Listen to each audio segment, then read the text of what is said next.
Just a couple of weeks ago, my life was unbearable. I just hated my parents until I found out why they do this to me. Subscribe to the channel. Every story here is unique, and I start to tell. To some, my life will seem like delicious candy wrapped in gold. I have luxurious home and a chic wardrobe, but sometimes candy can become poisonous, as in my case. Margot, don't turn around! I'm doing braids! Sit still! That's my mom, and she controls my every move. She wakes me up in the morning, she is combing. She chooses my outfit too, and she also braids these damn braids for me. I'm not allowed to go to school. I can't use my mobile phone, not even peanut butter. And everything would be fine. But I'm already 15 years old, and they play with me like a little doll. Have you noticed that everything around is pink? This is my mom's favorite color, and my entire wardrobe is in pink. Dress, skirts, shoes, hairpins. That's why my mother calls this whole sickly pink mixture, and she makes me walk around in it. One day I stuttered that I was tired of everything. I want regular jeans. But my mother was so angry that she locked me in the closet for the whole day. Therefore, I no longer risk arguing with her. After all, no one will come to help me. Only my mother and I live in this big house. The servants come here 3 times a week. And during this time, my mother locks me in the room. My only hope is my father. When I was a little girl, he often came to us and stayed for several days. We walked, rode horses, fed the ducks in our lake, like a normal family. I asked why he doesn't live with us, but Mom always said that Dad had a business in the city, and it was more convenient for him to live there. One night, when Dad was visiting us, I heard him and Mom arguing. I went to the kitchen to drink water, but screams outside the door stopped me. You can't keep her here forever. Margot is growing up and will soon start rebelling. The world is very dangerous, Ralph. I don't want to lose another daughter. I leaned against the wall. Another daughter? I have a sister? I quickly ran to my place so as not to be noticed.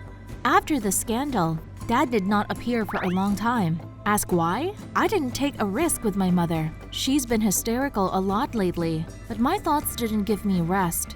How to reveal the secret? There was nothing suspicious in the house. Playroom, bedroom, library, music room. I had access to every room. But somehow, I noticed a key on my mother's neck. Small, but on a very strong rope. So, somewhere there is a lock that unlocks this key. Watching my mother, I realized that she never removes this key. This means he is mega important to her. It was cleaning day. While the rooms were being cleaned, I was ordered to sit in my room, but my mother was in such a hurry that she even forgot to lock the door to my room. And through the crack, I watched everything that was happening in the corridor. I saw how my mother called out to one of the cleaning ladies and handing her the same key that she always wears around her neck, pointed her finger at a huge picture on the wall. Strange. But now I at least have a clue. By evening, I had a plan. To fall asleep, my mother always took sleeping pills at night. 1 tablet. It provided her with several hours of sound sleep. Today, I decided to extend this dream and quietly slipped another half of the tablet into her juice. An hour later, my mother was snoring peacefully on her pillow. I cut the rope around her neck with scissors and removed the key. Mom didn't even move. Closing the door behind me, I walked out into the main corridor. There was a huge picture hanging on the wall, some kind of landscape. I shined a flashlight. Where is the keyhole? Aha, here it is, right hidden in the drawing.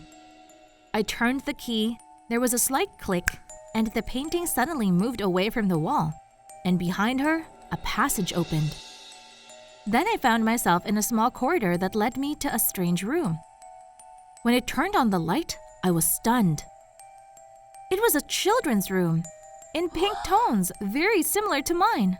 A lot of toys, and there are portraits of a girl on the wall. I suddenly found it difficult to breathe. A dimple on my cheek, just like I have when I smile. And these braids. Now I understand why my mother constantly braided them for me.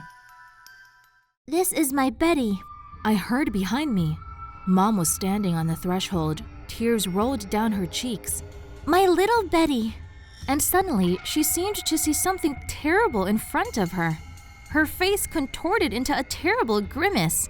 She clasped her head in her hands and screamed loudly. I lost her! Lost forever! Mom fell to her knees and sobbed. I knelt down next to her and hugged her tightly. How long we sat there is unknown, but apparently we fell asleep, and my dad woke me up in the morning. I called.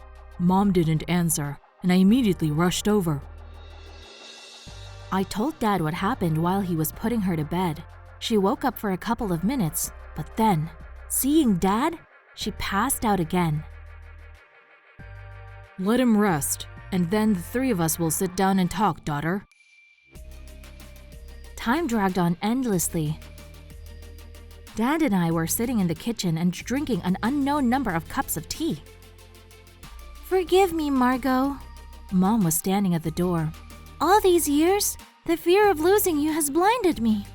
When I saw Betty's room again, where I haven't been able to go all these years, I realized that I almost lost you too, because of this crazy control.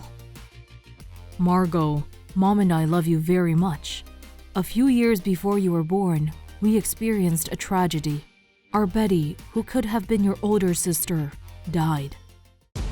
Mom started crying, and Dad continued to talk.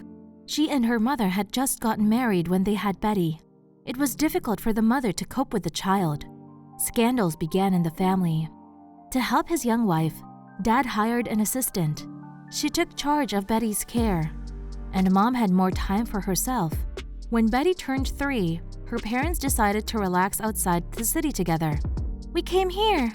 We were delighted with nature and this house. We dreamed of moving and living here. We started discussing how we would do some renovations here. The nursery in pink, because Betty adored this color. But an accident happened. The assistant baked a pie with peanut butter. It turns out that Betty was incredibly allergic to it. We didn't know. The nanny called an ambulance, but it arrived too late. Our girl was not saved. Dad's voice broke. I saw tears in his eyes. Mom buried herself in his shoulder and cried. She moved into this house and completely devoted her life to my upbringing. All this time she was punishing herself. She even moved Betty's room to this house, but she couldn't go there. I looked at these grief-stricken 2 people closest to me and did not know what to say. Just a couple of hours ago, I practically hated my mother for keeping me locked up, and I despised my father for allowing my mother to do this to me. And now, I was just in pain. A tragic accident changed the lives of each of us, but I understood that my parents were not in fault of Betty's death. Even if at that moment both of them were with the baby, the ambulance would not have arrived faster, and the ending would most likely be just as terrible. I'm not angry with you, and you need to stop blaming yourself for Betty's death. We need to find strength to forgive each other and move on.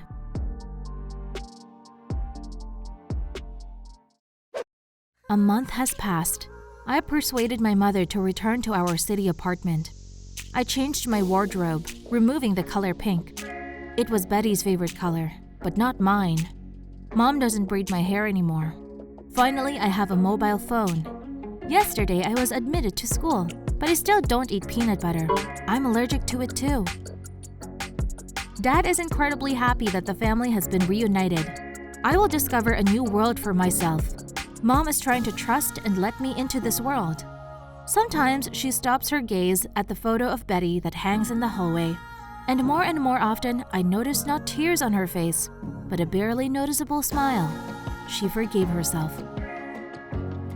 It wasn't easy for me to tell you my story, but this proves that sometimes, in order to find happiness, you first need to find the strength to forgive, step over the pain, and move on. If you have experienced something similar in your life, write to me in the comments. We'll wait.